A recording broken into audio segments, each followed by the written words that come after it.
un espacio donde podrás aprender sobre las diferentes temáticas que conciernen a la ética y al cumplimiento, a través de las experiencias de expertos en la materia, para quitar mitos y establecer las realidades prácticas del tema. Aquí comienza De la Ética al Compliance, conducido por Paola de la Torre.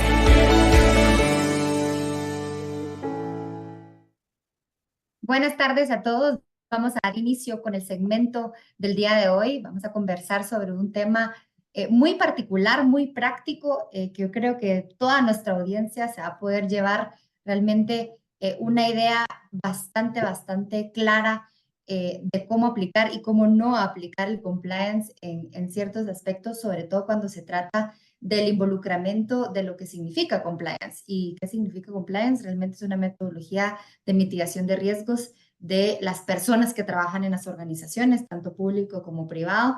Al final, las organizaciones las crean personas y por lo tanto nos interesa muchísimo pues que todo esté en orden bajo una regulación, legalidad, etcétera.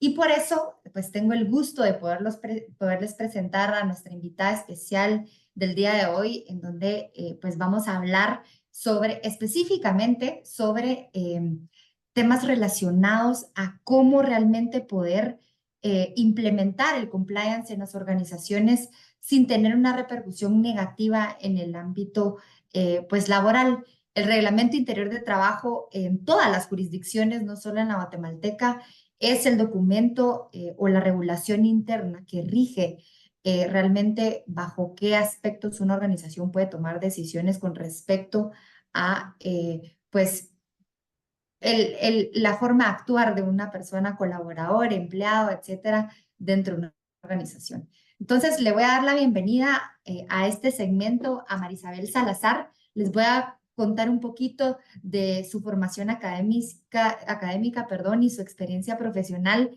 que hace realmente que este segmento va a ser espectacular y así lo espero, de verdad. Así que un poco de su formación académica. Ella es licenciada en Ciencias Jurídicas y Sociales, abogada y notaria por la Universidad Rafael Landívar. Tiene una maestría en Gerencia de Comercio y Aduanas por la Universidad de Galileo y tiene una maestría en Dirección Internacional con especialidad en Derecho Internacional por la Universidad Complutense de Madrid. Y su experiencia laboral realmente es grande, pero hay que irnos al grano. Y es que fue gerente legal de Deloitte del 2008 al 2011, fue miembro de la Junta Nacional del Servicio Civil del 2020 a la actualidad, o sea, actualmente tiene ese puesto. Fue viceministra de Administración de Trabajo del 2020 al 2024 en el Ministerio de Trabajo y Previsión Social, y eso nos va a dar esa perspectiva de qué se puede y qué no se puede hacer en la práctica, por supuesto, bajo la legalidad. Fue directora legal desde el 2011 hasta la actualidad, realmente, del ex Praxis Abogados y Consultores. Y actualmente es catedrática titular de la Cátedra de Derecho Laboral y Derecho Económico Internacional. Dicho esto, te doy la más cordial bienvenida, Marisabel, a este segmento. Como te decía antes de la grabación, este es nuestro 28 episodio en donde conversamos de temáticas específicas de cumplimiento. Cómo implementar compliance y no morir en el intento, así se llama el programa, porque podemos morir en el intento si no hacemos las cosas adecuadas. Así que bienvenida, Marisabel, a este segmento.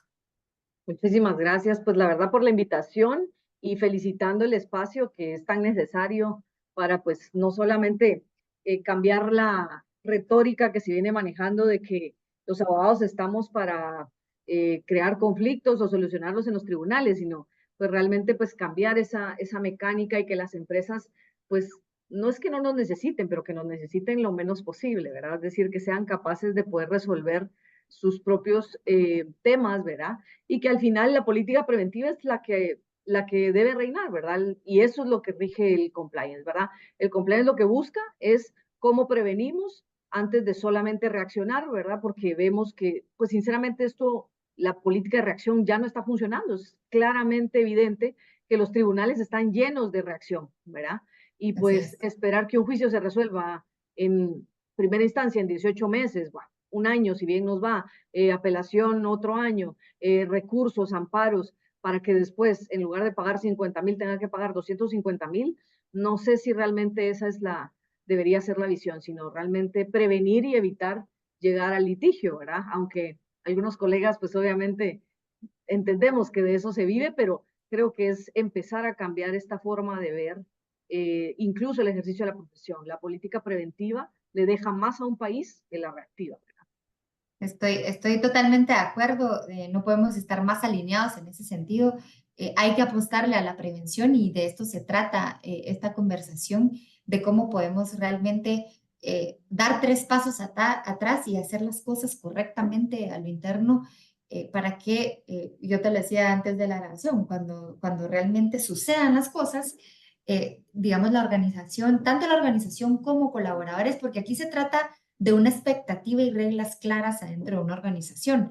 Lo mismo que pedimos en el Estado, que realmente es que las reglas del juego estén trazadas, lo mismo sucede adentro de las organizaciones. Y por eso es que, digamos, la temática del día de hoy, en este mundo, como lo dices tú muy bien, en este mundo de cumplimiento donde se pretende es mitigar, digamos, la materialización de las malas prácticas o las prácticas contrarias a leyes o regulaciones, podemos encontrar riesgos relacionados directamente en el ámbito laboral, pero porque las organizaciones están, digamos, conformadas por personas y realmente el derecho o la materia que rige todo el comportamiento adentro de una organización es el laboral. Entonces, cuando hablamos de derecho laboral, aquí estamos entre colegas, pero yo mucho más especializada en cumplimiento como metodología, vamos a atender una temática importantísima y es cómo puedo realmente empatar esas nuevas tendencias, nuevos requerimientos que hay en materia de cumplimiento y ética corporativa con lo que, si no estoy mal, históricamente nos ha requerido el derecho laboral y es implementar un reglamento interior de trabajo. El reglamento interior de trabajo establece y ha establecido las reglas del juego en materia, digamos, de comportamiento dentro de una organización, pero que ahora vienen todas estas políticas, procesos. Yo decía, más allá de implementar una ISO, veamos si se puede ejecutar una ISO. Entonces, vamos a hablar un poquito del reglamento interior de trabajo y vamos a empezar a hablar, te voy a hacer la primera pregunta para que le demos el contexto a la audiencia que nos escucha y es, Maisabel, ¿qué es este sistema de gestión de compliance laboral? O sea, si hablamos de compliance laboral, ¿a qué nos estamos refiriendo? ¿Y por qué incluimos, digamos, la temática laboral dentro de una gestión de compliance? ¿Por qué es tan importante no dejar de hablar de este tema cuando se habla de compliance? Pues la verdad es que es tan importante como el compliance fiscal. O sea, si lo vemos así, los dos componentes más importantes en una empresa es pues la materia prima y el recurso humano. La materia prima al final, pues no podemos tener un control directo sobre costos, sobre precios, sobre calidad, porque obviamente vamos a depender de terceros, pero pues podemos hacer ciertos reajustes para cambiar, por ejemplo, el proveedor. Pero en el caso del recurso humano, que es el 50% del componente de una empresa en desarrollo, hacer esos cambios es un poco más complejo. ¿Por qué? Porque hay normas que hay que respetar y que al final pueden traer una contingencia no solamente financiera, sino de fama mercantil para la propia empresa. Es decir, cambiar una política laboral en una empresa de la noche a la mañana no es una decisión que se pueda tomar sin considerar las consecuencias. Por ejemplo, los trabajadores por costumbre han usado su ropa particular todos los viernes. Y resulta que el empleador dice, no, ya no, ahora van a usar uniforme y van a usar uniforme y entonces ustedes van a costear el uniforme y se los voy a descontar. ¿Se podrá hacer eso? Dejemos que legalmente se pueda o no se pueda. El clima laboral, cómo manejarlo, todo eso trae repercusiones. Y entonces, pues obviamente también vemos temas como, bueno, es que ahora me están descontando el uniforme. ¿Y qué es el uniforme? Una herramienta de trabajo. ¿Qué inconveniente me puede traer si yo hago esa práctica? Pues sí, una sanción de la Inspección General de Trabajo de 2 a 12 salarios mínimos, dependiendo del tamaño de la empresa, dependiendo de la reincidencia. Es decir, por eso es que es tan importante tener un tema de, primero, conocer las normas laborales, cumplirlas y prevenirlas. Y lo primerito que tiene que hacer una empresa, como lo hace en un tax planning, es una planificación legal, un checklist, un diagnóstico, una auditoría, un propio due diligence interno en donde revisen qué tengo y qué no tengo. Ah, tengo reglamento interior, perfecto, pero está actualizado. Tiene las normas de salud y seguridad actualizadas, porque si no, pues igual también va a sanción. Y dejen eso, ¿me sirve el reglamento que tengo para la empresa que tengo o le di copy-paste a un reglamento de alguien que me pasó solo para cumplir con esa obligación? Porque, por ejemplo, un colegio puede Sí. tener normas muy específicas y un colegio puede prohibir en su reglamento interior de trabajo que los maestros se hagan amigos en redes sociales de los niños o de los padres de familia y puede ser causal de despido, porque eso me sirve para mi organización, sirve para mantener el desarrollo de esa empresa y obviamente la fama de esa empresa. Entonces, un reglamento interior de trabajo no puede ser solamente por cumplir, tiene que ser un tacucha a la medida que realmente funcione para el desarrollo organizacional porque son normas y herramientas las únicas que tiene el empleador para poder desarrollar normas disciplinarias en el centro de trabajo y que le permitan también mejorar clima laboral y eso obviamente repercutir en productividad. Entonces, ¿qué es necesario? Súper necesario. Sí, sí, no, digamos, estoy de acuerdo en todo lo que dices y al final un aspecto que yo siempre lo digo y tú lo acabas de recalcar es que el compliance tiene que ser hecho a la medida, porque si no, no funciona. Todas las culturas corporativas son muy diferentes y dijiste algo muy importante y es que una cosa es que estoy cumpliendo con la ley o la regulación, pero si tu cultura te lo permite o no, tu cultura organizacional. Eso de cambio de uniforme me pareció genial porque independientemente si puede llegar a tener una repercusión legal, si hay un consenso, digamos, con los colaboradores, todos quieren, hay una buena cultura, etcétera, pues los riesgos que pude haber identificado en mi due diligence, que bien, muy bien lo dijiste, pues se va a ver reducido porque tengo una buena cultura corporativa interna que lejos de verlo como algo negativo, lo van a ver como positivo. Eh, va muy de la mano, pero nunca dejando a un lado ni descuidando, mejor dicho, ese aspecto legal o regulatorio que puede llegar a sanciones. Y las sanciones, si bien es cierto, es dinero, yo al final el impacto más grande que veo en las organizaciones es reputacional, Totalmente. que al final también se traduce en dinero porque un impacto reputacional en una organización cuesta muchísimo recuperarse y estar involucrado en un tema de esta naturaleza, pues no del todo trae más y mejores negocios, no, y reputacionalmente atracción y retención de talento tampoco. Entonces, hablamos de algunos aspectos que sin duda son como consecuencia de este descuido o malentendido, digamos, de lo que realmente puede llegar a ser toda esta normativa laboral que es indispensable, como muy bien lo afirmaste.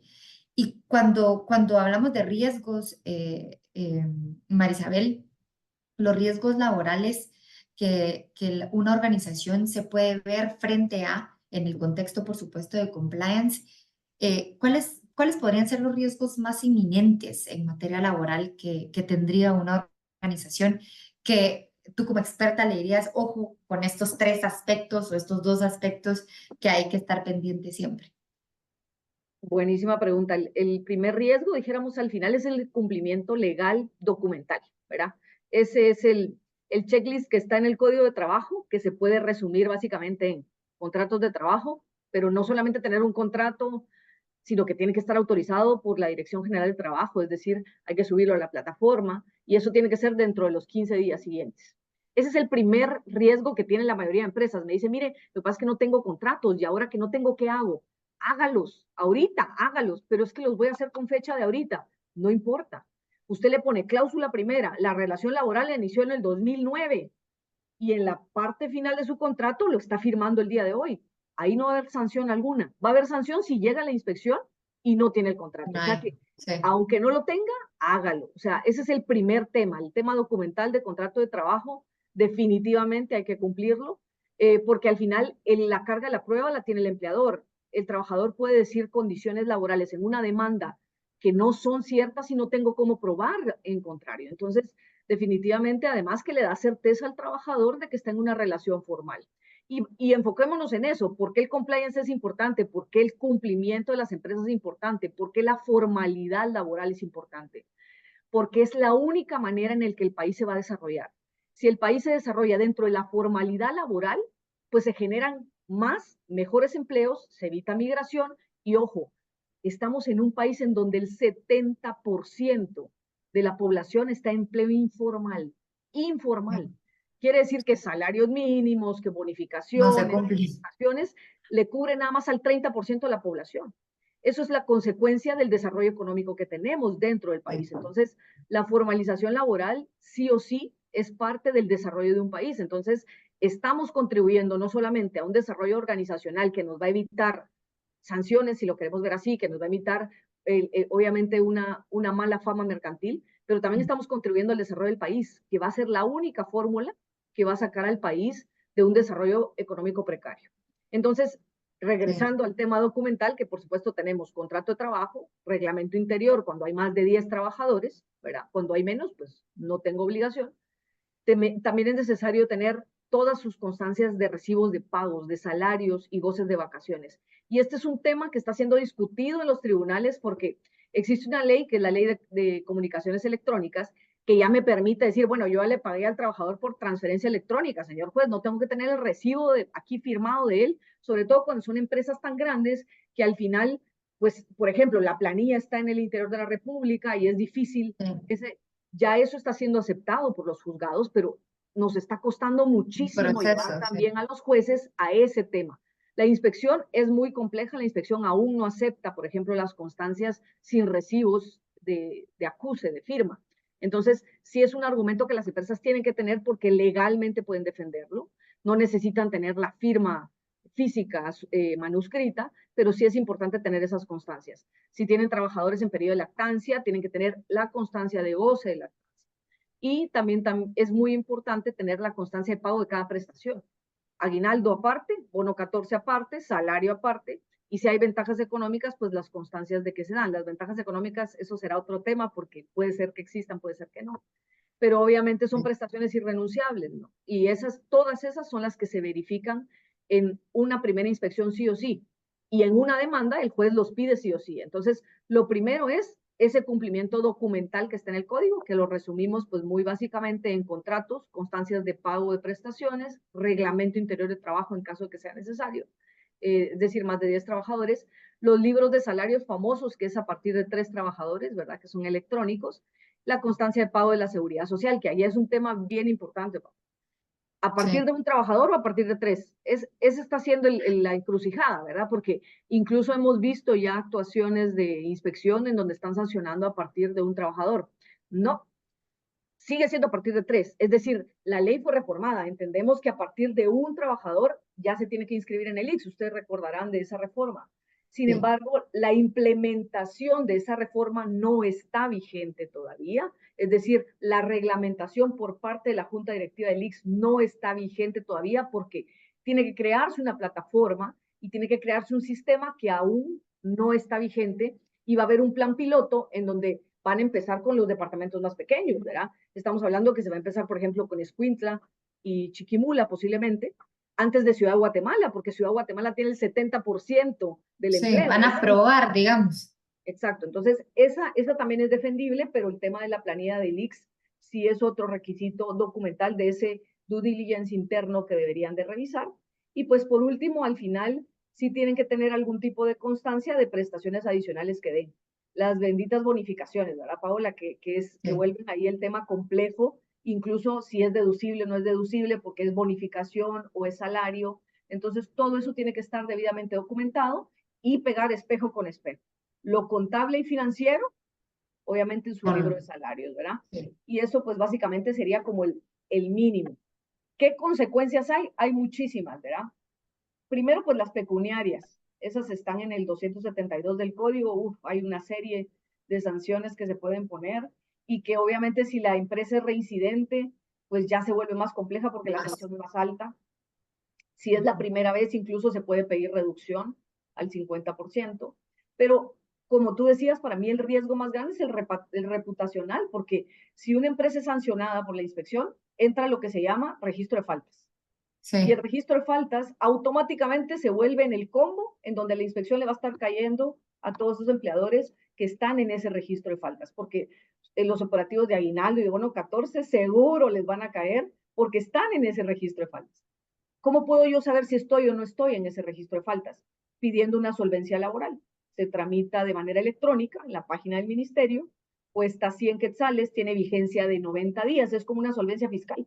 Y ahí puedo yo estar seguro que no tengo sanciones y que pues obviamente soy un empleador que cumple la ley porque no tengo sanciones. El ok. programa del BPL, que es el programa de buenas prácticas laborales, está legalmente vigente. No hemos visto, sinceramente, que esta administración lo haya aplicado porque la primera convocatoria era en abril y al día de hoy no vimos que haya pasado nada. Posiblemente en agosto sí lo aperturan y eso lo que hace es acreditar que el empleador cumple la ley. Es como una certificación que entrega el mismo ministerio a las empresas en donde dice, usted es laboralmente responsable y cumple la normativa.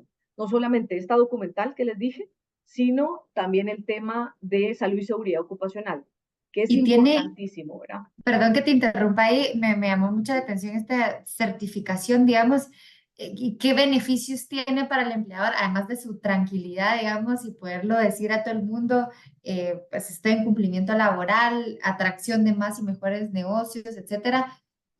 Digamos, el ministerio le da algún tipo de beneficio, es decir, no se le hace inspección por tanto tiempo, no sé, Ya. me estoy inventando, obviamente, pero Sí es ¿tiene importante algún que la tipo? conozcan porque sí la van a Sí, reactivar. Las cámaras empresariales ya acudieron a pedirle al Ministerio de Trabajo que la reactive, al igual que Beca Mi Primer Empleo, que son dos programas de beneficio para el sector privado para generación de empleo formal.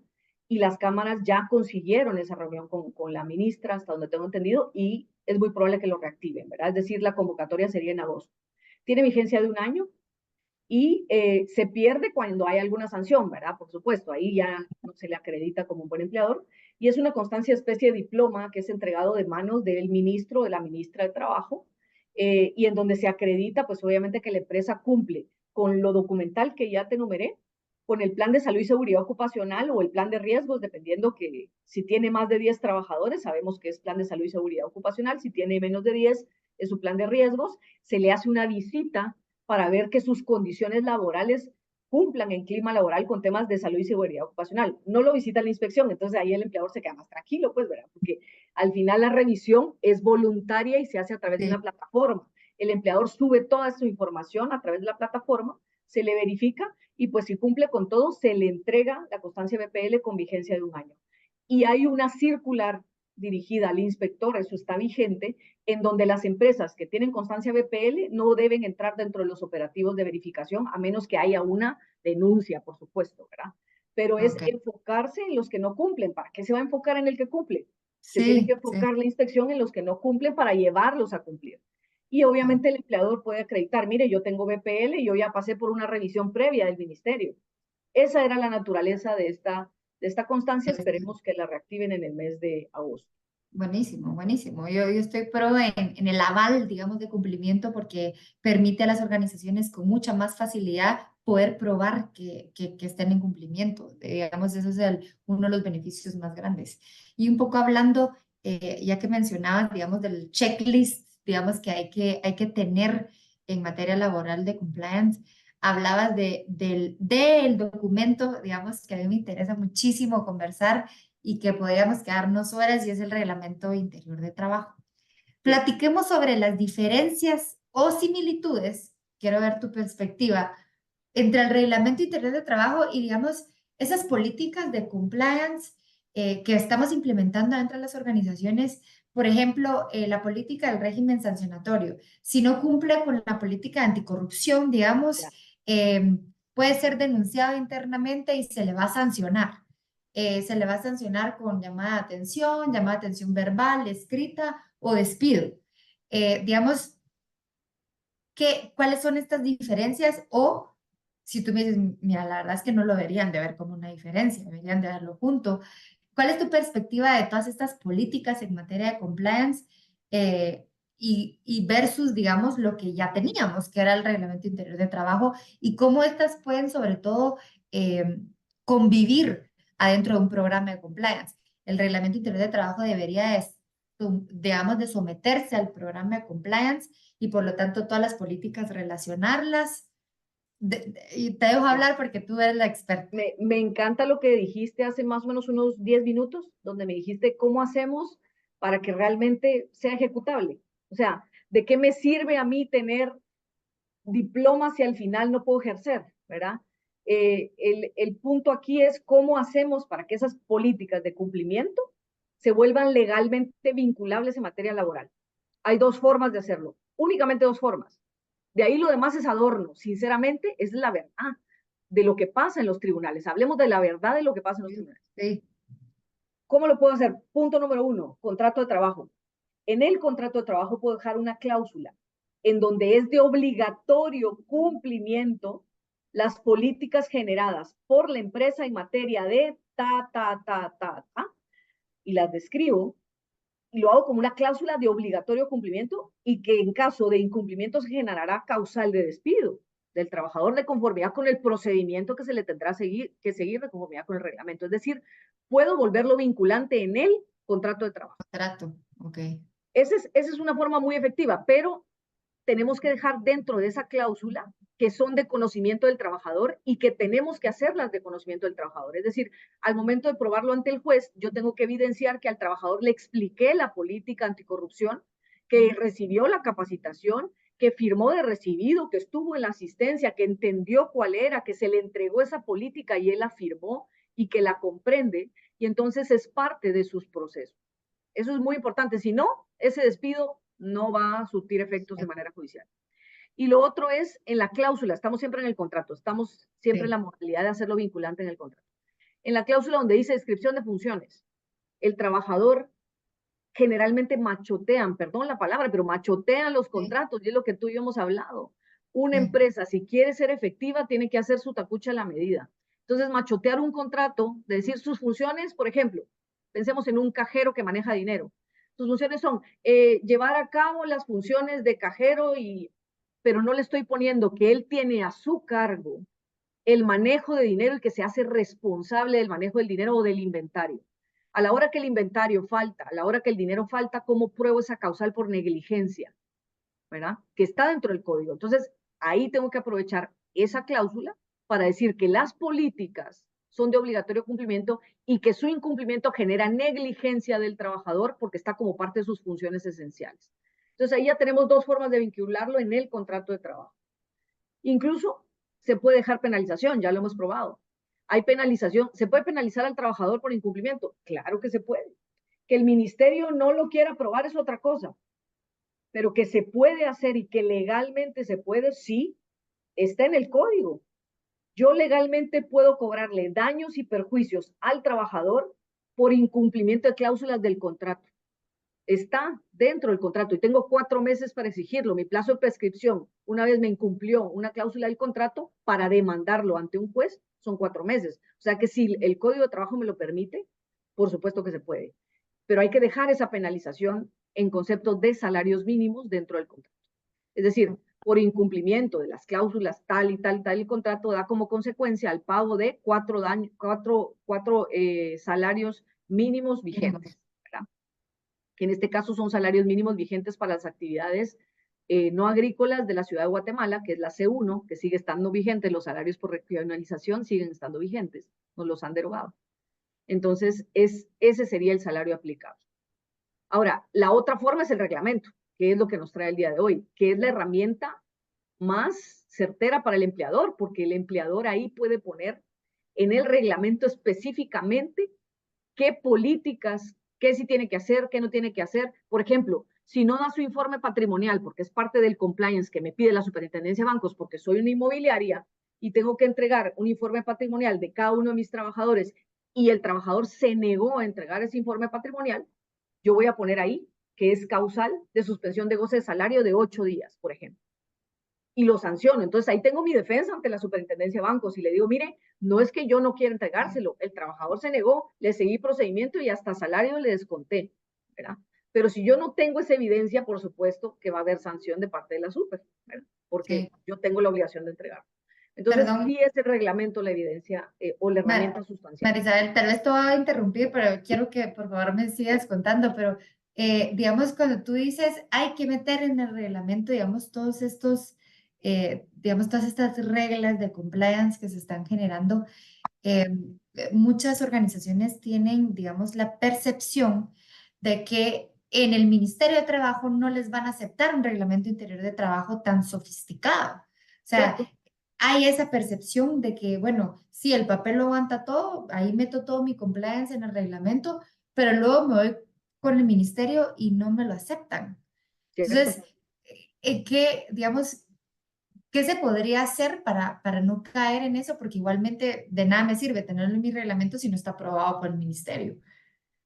Sí, Paula, aquí vamos a entrar a temas de fondo tú y yo de cómo está el país, ¿verdad? Y por el hecho de que el ministerio no entienda, no quiere decir que no lo tenga que hacer.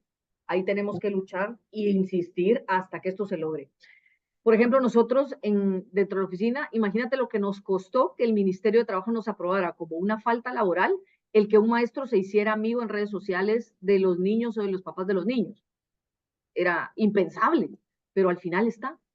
Incluso hay causales de despido ahora por uso de redes sociales. No estaba. ¿Se le puede prohibir al trabajador que use redes sociales durante el horario de trabajo? Sí, por supuesto que Sí, se puede. ¿Que el ministerio lo aprobaba? No, rechazado, rechazado, hasta que fueron entendiendo. Pero es que también hay que entender el tema de fondo del país, y el tema de fondo del país es el servicio civil. ¿A quién tienes calificando reglamentos interiores?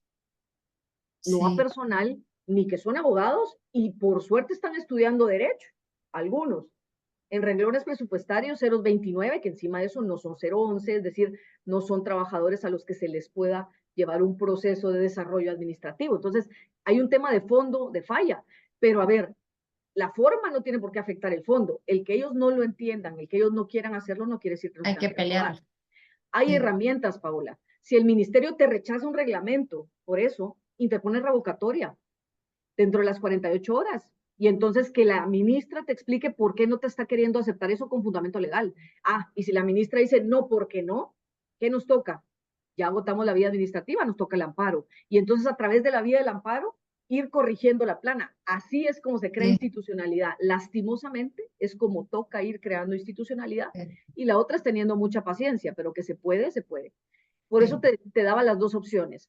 Si el reglamento no es por las circunstancias que tenemos actualmente en el país, hazlo en el contrato. Y el contrato lo admites trabajador-empleador. Y entonces ya tienes esa primera base. Y de Sí. todas formas, insisto, hazlo en el reglamento. Ok, ok, súper, me queda clarísimo. Al final sí, yo estoy de acuerdo que hay que pelear las cosas para que puedan ser. Tal vez mi pregunta iba a ser como que si realmente el Ministerio de Trabajo tiene algún fundamento legal para no aceptar la implementación de estas políticas, pero realmente no, No. va en contra de la naturaleza del mismo ministerio inclusive. Entonces, tal vez es una falta de entendimiento a lo que a lo que nos estamos enfrentando, ¿verdad? Así. Que hay que lucharlo, hay que continuar luchándolo sin duda. Entonces, el reglamento interior de trabajo junto con el contrato laboral son, digamos, nuestras herramientas para poder poner en práctica el compliance y ser ejecutable. Así es. Realmente que no solo sirva para capacitación y decir que todo está bien y que esto se puede hacer, esto no, sino que en realidad que cuando pasen las cosas, la organización, tanto la organización como los empleados, porque también suceden cosas entre empleados, que los mismos empleados quieren que se sancione al otro que hizo las cosas mal, porque lo que pasa muchísimas veces también es que sí, es cierto, digamos, hay toda una perspectiva del empleador como el malo de la película y muchas veces también los mismos empleados les da cólera ver cómo la empresa ni siquiera puede sancionar a ese trabajador que hizo algo malo y se lo hizo al equipo, no solo se lo hizo a la organización, sino a su propio equipo. Entonces, va un poco, yo creo que de ir dejando esa perspectiva negativa del empleador y entre todos crear culturas corporativas éticas que al final van a generar una mejor sociedad y un impacto social increíble. Yo creo que las Otro tip, organizaciones son un Paola, vehículo muy importante. creo que, no, que también no te lo dije, y es otro tip, es estas políticas, por ejemplo, estar cambiando el contrato de trabajo es complejo, ¿verdad? Porque Sí, también alborotas el hormiguero, ¿verdad? El clima laboral, otra vez me está haciendo firmar y ¿será que me van a despedir? ¿Será que hay cambio? Sí. Entonces, si se generan políticas nuevas de cumplimiento, pueden ser adendas o pueden ser anexos al contrato de trabajo y subirse como anexo al contrato de trabajo sin que se altere el contrato inicial. Y esto le da Ya. más tranquilidad al trabajador y obviamente pues se vuelve pues más fácil, ¿verdad? Generar una política, por ejemplo, de anticorrupción dentro de la empresa, se vuelve un anexo al contrato de trabajo y al final también, si te das cuenta, las empresas lo están pidiendo en los propios contratos. Si tú suscribes un contrato con un proveedor, el proveedor te obliga a que tú con tu personal suscribas o Sí, tengas políticas de anticorrupción, confidencialidad y, ¿verdad? Y uso de la información. Entonces, sí. eso lo vas a tener que volver una política, entonces hazlo un anexo al contrato de trabajo para que sea una obligación directa del trabajador. Y Sí. obviamente el reglamento es mucho más tardado, ¿verdad? Pero también incluirlo dentro del reglamento.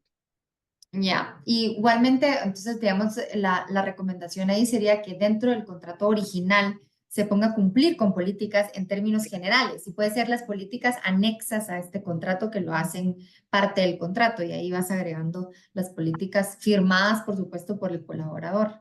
Exactamente. Buenísimo, Así lo buenísimo. tendríamos. Y la forma de probar que esto realmente esté implementado es a través de capacitaciones, que estén presentes, que reciban las políticas, que las firmen.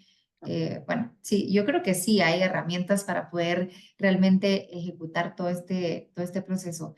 ¿Y cómo podemos, digamos, actuar frente a ese dinamismo, voy a decir, legislativo y jurisprudencial sobre todo?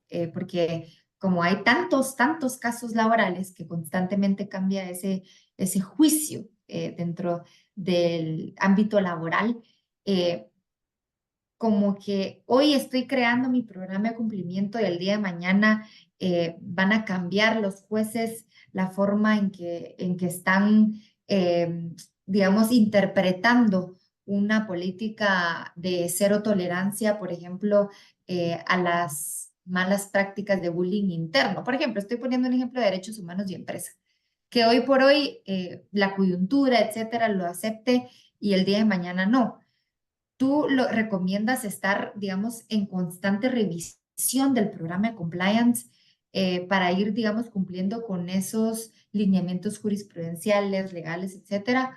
O, como tú bien lo dices, ir a pelear, es decir, bueno, este es el criterio ahorita, pero yo creo que están mal y vámonos hasta el amparo para poder cambiar esa plana, como bien lo decías tú. ¿Qué recomiendas ir haciendo para ir cumpliendo, por supuesto, no quedarnos atrás y estar constantemente pues en revisión de estos cambios que puedan haber? Sí, definitivamente hacerlo, verlo esto igual que la parte fiscal. Yo me siento a ver mi planificación fiscal una vez al año, planifico el año siguiente, ¿verdad? Y siempre hago una revisión semestral o trimestral, dependiendo de los criterios de la empresa. De igual manera, por lo menos una vez al año, sentarse a revisar las políticas laborales, ¿verdad? Y esto debería ser antes de que empiece el siguiente año, ¿verdad? ¿Por qué? Porque incluso hay cambio de salarios, va a haber temas relacionados donde, te pongo un ejemplo, me dice, mire, se puede, por ejemplo, ahora que hubo incremento del salario, cambiar este incremento, pasárselo o sea, quitarle la bonificación incentivo y pasárselo al salario, porque al final pues va a parar ganando lo mismo, solo que se lo vamos a quitar de acá para acá. Ese tipo de decisiones hay que tomarlas planificadas, porque va a ganar lo mismo, es cierto, pero no se puede. ¿Por qué? Sí, Porque al final al trabajador le van a descontar más de X. Entonces y eso es jurisprudencia, eso no está en el código. Entonces, definitivamente sí hay cambios jurisprudenciales que tienen que estar relacionados con la parte fiscal, sobre todo para la parte empresarial, qué es exento y qué no es exento, si el excedente del aguinaldo y del bono 14 está siendo exento o no. Todo eso se tiene que sentar a ver una vez al año por lo menos, ¿verdad? O sea, estos cambios son constantes. La jurisprudencia está cambiando constantemente, sí, pero no es que cambie sustancialmente, sino que lo que está cambiando es el entendimiento de esta jurisprudencia. Por ejemplo, el abandono. La mayoría de empleadores dicen, no, es que el trabajador abandonó, pero viene el trabajador y lo demanda y va a ganar si el empleador no probó que abandonó. Entonces, sí, la jurisprudencia de la Corte dice, tiene que tener usted la constancia de que lo invitó a regresar, un mensajito de WhatsApp, un correo electrónico, ¿verdad? O sea, tenemos que tener esa evidencia y eso está en la jurisprudencia de la Corte, no está en el Código de Trabajo, artículo 77. que dice con 2 días de que no llegue ya. O sea, Sí. sí hay que estar en constante revisión, por lo menos yo sí lo recomendaría una vez al año, y obviamente ya tener una capacitación de su Departamento de Recursos Humanos de cumplimiento legal y jurisprudencial, para que sepan, es que es trabajador en periodo de embarazo, la ley dice que hay que dar el aviso, pero la Corte dice que ya no es necesario. Entonces, con solo el hecho de que esté embarazada, si sabemos que está embarazada, no la podemos despedir, ¿verdad? ¿Me explico? Aunque no Sí. nos haya entregado la Aunque no le constancia del haya salido a certificado. la panza. Sí. Exactamente. Entonces, Ya. sí es importante hacerlo por lo menos una vez al año y capacitar al personal una vez al año en materia de jurisprudencia laboral. Ok, perfecto. Gracias, Marisabel. Tal vez voy a tocar un tema, digamos, al lado del Reglamento Interior de Trabajo, cuando hablamos de políticas de cumplimiento, hablamos de conocimiento, ¿sí? Constantemente hablamos del conocimiento del proveedor, del conocimiento del socio comercial, pero poco se habla del conocimiento del colaborador y se empieza, digamos, esta tendencia a implementar políticas de conoce a tu empleado, conoce a tu colaborador. Tú muy bien decías y hacías referencia a lo regulatorio en materia de lavado de dinero que exige realmente hacer un análisis patrimonial de los empleados. En materia de compliance, cuando se trata de otras temáticas, además de lavado de dinero, anticorrupción, derechos humanos, protección de datos de la información, etcétera, de alguna manera se han implementado y se tienen que implementar procesos como de declaraciones juradas en donde el empleado dice que no está involucrado en ningún tema de corrupción. ¿Por qué? Porque lo que quieren hacer es un filtro, digamos, a la entrada de la organización de que el día de mañana pues no nos va a explotar en la cara un tema reputacional. Es nuestro gerente general y de la nada está involucradísimo en un caso de corrupción que nada tiene que ver con la organización, pero que le afecta definitivamente. Entonces, estas políticas se han implementando. ¿Qué tan viables son? Es decir, ¿se pueden crear estas políticas? ¿Es legal crear estas políticas? ¿Hasta dónde, digamos, tenemos que tener cuidado de, bueno, esto ya es vida privada, ¿a usted qué le importa? ¿Sí? Ya me pueden demandar de discriminación, de que por eso no lo estoy contratando. Esa línea bueno, es compliance, pero tampoco quiere saber realmente por qué se pone la blusa roja que se puso hoy para el podcast. ¿Qué, hasta dónde llega ese límite? ¿Qué es lo legal? ¿Qué es lo que hay que tomar en cuenta realmente para esas políticas? Pues yo creo que hay que partirlo en 2 etapas. Una cosa es la fase de reclutamiento y otra cosa es cuando ya es mi trabajador, que una es más delicada que la otra. En la fase de reclutamiento, pues por supuesto, cuidar muchísimo el hecho de decir, no, y es que yo lo contraté porque es hombre, ¿verdad? Ahí ya tenemos un problema de discriminación que incluso se vuelve delito, ¿verdad? Entonces, en el proceso de reclutamiento, yo puedo decir, bueno, yo lo contraté porque su currículum es mejor que este, pero te voy a dar un ejemplo real, exacto, de la vida real, en donde uno dice, no, no puede ser que haya llegado a eso, pero sí, ya está pasando. Una persona entraba en proceso de reclutamiento, tenía excelentes credenciales, pero nunca llegaba, o sea, pasaba a la última fase, pero nunca era contratado.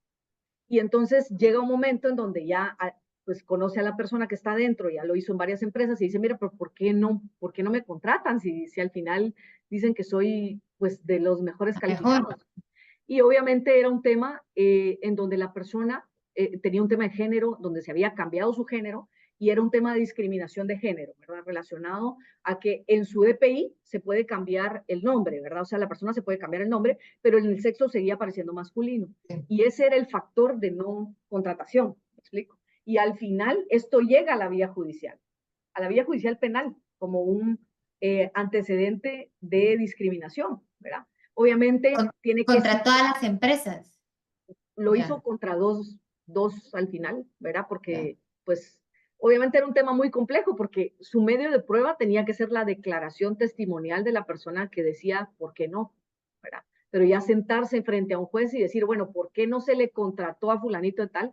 Sí, ya es un tema que la empresa no se quiere ver involucrado en eso. Entonces, la fase primera de reclutamiento tiene que ser una fase muy objetiva, y si va a investigar al trabajador, tiene que tener anuencia ni el trabajador en ese momento, ¿verdad? Sino de la persona a la que está entrevistando por la ley de acceso a la información pública. Ustedes saben que no podemos revisar la información ni en burós crediticios si la persona no lo autoriza. Entonces, dentro del proceso de reclutamiento tiene que haber un formulario de autorización para verificación de su información y en donde pues autoriza que se le revise. ¿Qué podemos revisar, dijéramos, reputacionalmente que nos pueda dar alarmas? Pues obviamente denuncias ante el Ministerio Público, es información pública, pero me la va a autorizar, me tiene que dar su DPI, su nombre completo, se revisa, se puede revisar incluso pues los buros crediticios, pero esos al final dan referencias crediticias, pero que también se pueden revisar demandas civiles, se pueden revisar demandas penales, eso es en el organismo judicial, es información pública,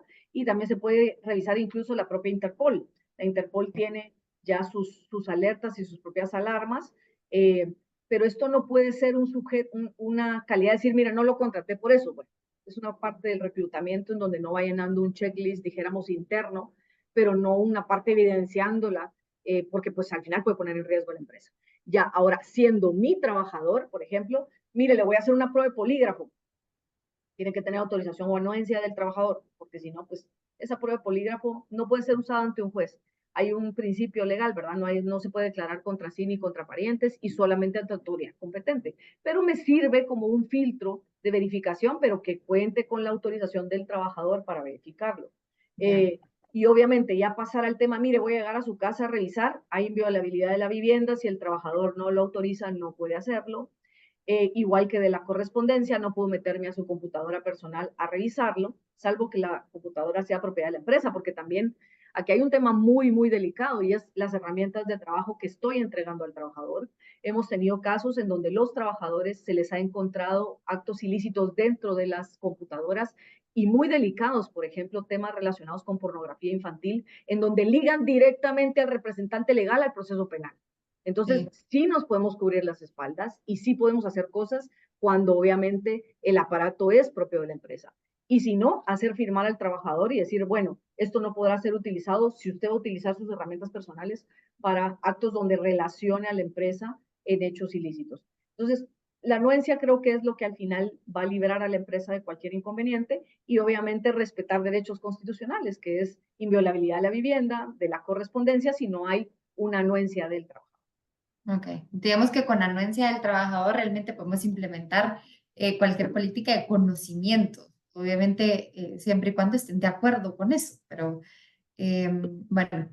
Te lo pongo así de claro, los celulares, todos los celulares traen cámaras, ¿verdad? Sí, sí. Si fuera ilegal grabar a alguien, los celulares no traerían cámaras. No es ilegal. Lo que es ilegal es no decirle que lo voy a grabar. Lo que es ilegal es utilizar esa grabación para actos ilegales. Eso es lo que es ilegal. Pero, por ejemplo, en un proceso de despido, nosotros utilizamos muchísimo, decimos, mire, en este momento está siendo grabado, está propiedad privada de la empresa, está siendo grabado en un proceso, en este proceso está siendo grabado. Se le hizo de su conocimiento. Y entonces no se vuelve ilegal. Ese es el tema. Ya. ¿Cómo usamos esas herramientas? Sí, el cómo usamos las herramientas, no si las usamos o no en realidad, ya. Entonces, realmente, bueno, sí. Y digamos que, te voy a poner un ejemplo sencillo, seguramente para ti, pero digamos que un trabajador te responda frente a un formulario de lavado de dinero y otros activos, el típico que pide el ente regulador, la IBE, pues la FIB a través de la IBE, por ejemplo, que si tienen familiares PEPs, por ejemplo, ¿sí? Ya. Y que no se le contrate por eso. Tú me dices, en base a exactamente el caso que me dijiste, que hay que tener cuidado que no sea la razón por la cual no contratar. Sin embargo, yo sí puedo preguntar si tiene, Sí. digamos, familiares PEPs en este caso, o familiares involucrados en materia de anticorrupción, etcétera. Entonces, la carga de la prueba realmente la tiene el que iba a ser contratado de poder probar que en realidad por eso es que no se le contrató.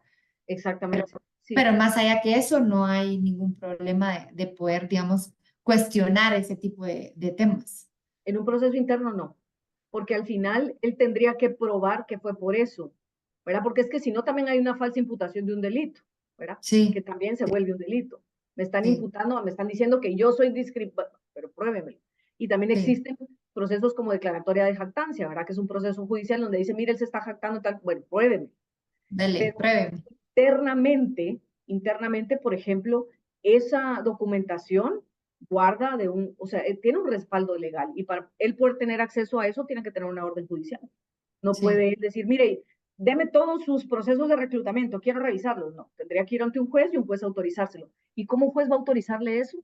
Pues tendría que hacer una prueba anticipada de declaración de parte donde él vaya o sea, tendría que ya Sí. formular un proceso muy sofisticado. Muy Entonces, sofisticada, sí. si es interno, es resguardo interno, ¿verdad? Solo hay que tener mucho cuidado de no evidenciar el por qué sí, el por qué no contrato a alguien. Todo puede ser discriminación desde el punto de vista de alguien, pues, ¿verdad?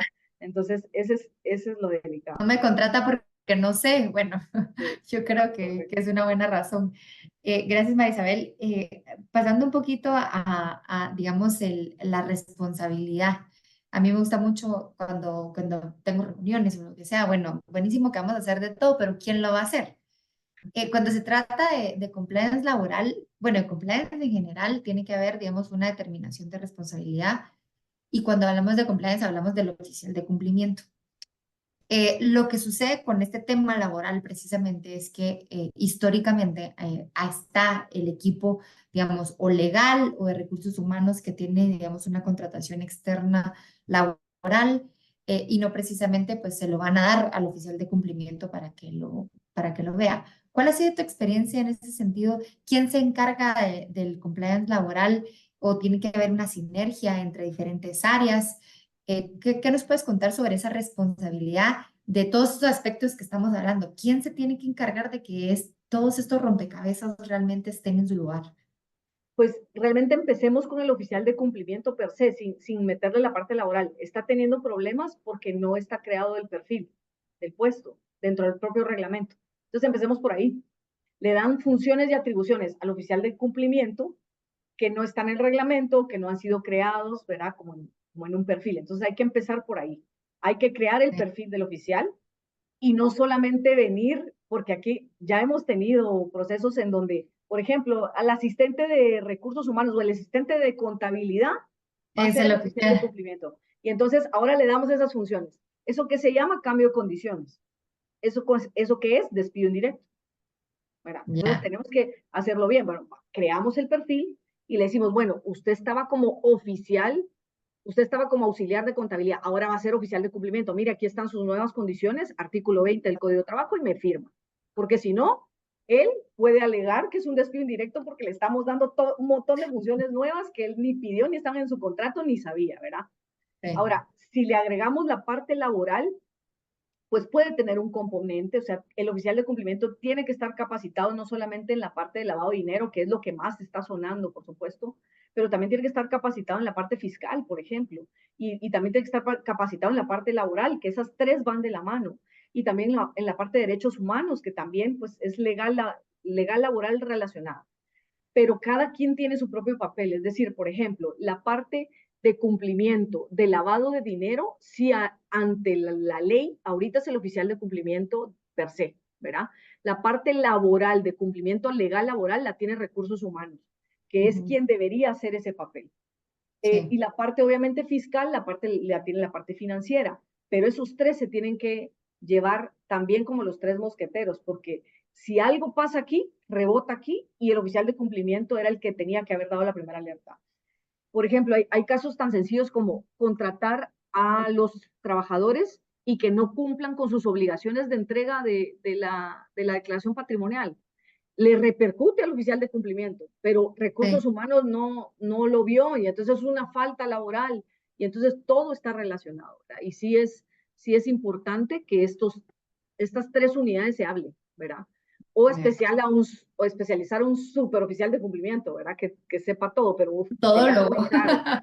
Sería muy caro para una empresa tener a un superoficial de cumplimiento con las tres áreas, pero es posible, ¿verdad?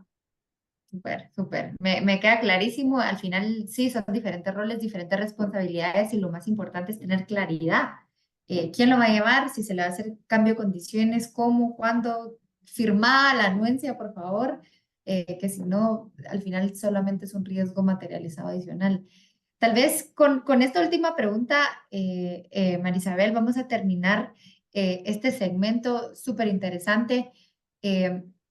Cuando hablamos de compliance laboral, la implementación de todos estos procesos. Ya sabemos quién puede o debe de ser el responsable de todo esto. Hablemos de quién audita.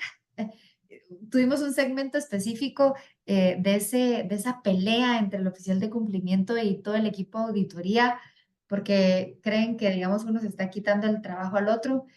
Eh, digamos, ¿cuál es tu recomendación como profesional de meter dentro de, digamos, el plan de auditoría externo o interno, ya me dirás tú, meter aspecto compliance laboral para que sea auditado objetivamente por el área de auditoría, o crees que la revisión constante la tiene que hacer el oficial de cumplimiento? ¿Quién es el encargado de la fiscalización, digamos, va a decir externa de todos estos procesos que estén alineados? ¿Quién debería de ser o cómo se debería de hacer esta auditoría? Esto es una opinión, aquí, Personal, la redundancia personal, profesional, por favor. para mí, el papel lo tiene que empezar a tomar ya el papel, el oficial de cumplimiento es el que tiene que empezar a tener mayor auge y con mis amigos auditores, de verdad me disculpo, aprendí a amarlos, yo trabajé con ellos en Deloitte y aprendí a pensar como ellos y a amarlos, pero es el oficial de cumplimiento el que debe hacer la planificación de cumplimiento general de la empresa, es él. Entonces él debería tener sus secciones, decir, bueno, la parte de auditoría, porque la auditoría va enfocada, es cierto, de manera general, pero va más enfocada a la parte financiera. Esa es la Sí, verdad. Y entonces sí, no va a tomar en cuenta temas de clima laboral que debería haber recursos humanos. Entonces, si se lo dejamos a auditoría, auditoría va a decir, mire, ese no es mi tema, pues, ¿verdad? Entonces, tiene que ser el oficial de cumplimiento el que haga una planificación general de cumplimiento general de la empresa, seccionando las áreas, diciendo, ya, bueno, la parte financiera y obviamente de cumplimiento contractual, eh, dijéramos empresarial, lo voy a ver con auditoría. La ujú, parte de clima laboral la voy a ver con recursos humanos. La parte de cumplimiento laboral, recursos humanos y el abogado in-house, que es el laboralista, o la firma la firma laboral que lo ve, porque también eso es lo que está pasando, Paola. Los abogados nos creemos todólogos y entonces ahí es donde están los problemas. Muchos de los juicios laborales los generan asesorías que no fueron laborales, ¿verdad? Y entonces le dicen, no, sí, la bonificación incentivo no forma parte de las prestaciones, eso lo dice la ley, no se preocupe, dele. Y ahí está el juicio, y ahí está el ajuste de la SAT, y ahí está el ajuste. Entonces, zapatero a tus zapatos. Y obviamente, por ejemplo, ver la parte de lavado de dinero tiene que ser una firma o el abogado o el propio oficial que ha sido capacitado para el tema del lavado de dinero. ¿Qué es lavado de dinero? ¿Qué no es lavado de dinero? Y entonces ser él el que tenga el macro de poder planificar quién hace la auditoría en cada área. Esa sería mi opinión, porque si se lo dejas al área de auditoría, el área de auditoría se va a quedar corta, con todo respeto, que como porque que hay no partes que sabe no ve, qué auditar. exactamente, hay Ya. partes que no le va a dar tiempo de ver, ¿verdad? Y que no son su competencia, tienen razón, tienen suficiente ya con la parte financiera, contractual y generales. O sea, que le das razón a esa pelea constante entre los auditores y Sí, los por oficiales de supuesto. cumplimiento. A mí también me parece que el oficial de cumplimiento tiene que por lo menos programar, digamos, el ámbito de auditoría y qué es lo que se tiene que auditar, porque estoy absolutamente, digamos, de acuerdo con que el área de auditoría quizás ni siquiera sabe el alcance que puede llegar a tener compliance y el alcance y las repercusiones de no auditarlo correctamente, ¿verdad? Así En es. cambio, el oficial de cumplimiento debería de poder tener esa perspectiva general adentro de la organización. Estoy totalmente de acuerdo contigo, Marisabel, en ese sentido. Bueno, la verdad es que en todos los sentidos de este podcast creo que la alineación es esa. Hay que hacer el compliance ejecutable, por eso es que hablamos en este podcast de cómo implementar compliance y no morir en el intento y aterrizarlo porque muchísimas veces escuchamos de la teoría, de los miedos, de las sanciones, pero a mí me encantó como tú decías, hay que defenderlo y hay que defenderlo y trazar la plana, porque el compliance puede ser implementado legalmente y no porque tengamos miedo de que el ministerio no tiene ganas de leer y entonces no puedo hacer un buen reglamento interior bien, bien bonito, implementando todas mis políticas, me voy a quedar corto, no debería de ser así. Entonces, muchísimas gracias, de verdad, A ti. Marisabel. Encantada de poderte tener aquí. Esperamos poderte tener otra vez para platicar de algo, de algunas otras cosas que se nos quedan afuera y sobre todo de actualización, porque seguramente esto va a ir cambiando. Vamos a tener nuevos retos en materia de compliance laboral que hay que platicarlo, hay que sensibilizarlo y crear estos espacios para que no nos sintamos con miedo de implementar políticas y procedimientos adecuados siempre bajo la legalidad y la transparencia que requiere la temática. Entonces, muchísimas gracias, Maisabel. Agradecida por el espacio. Gracias a ti. Con esto vamos a dar por cerrado el segmento del día de hoy. Los espero en el siguiente podcast para conversar sobre una temática específica de compliance y cómo implementarlo realmente en la práctica de las organizaciones. Los espero. Un espacio donde podrás aprender sobre las diferentes temáticas que conciernen a la ética y al cumplimiento, a través de las experiencias de expertos en la materia, para quitar mitos y establecer las realidades prácticas del tema.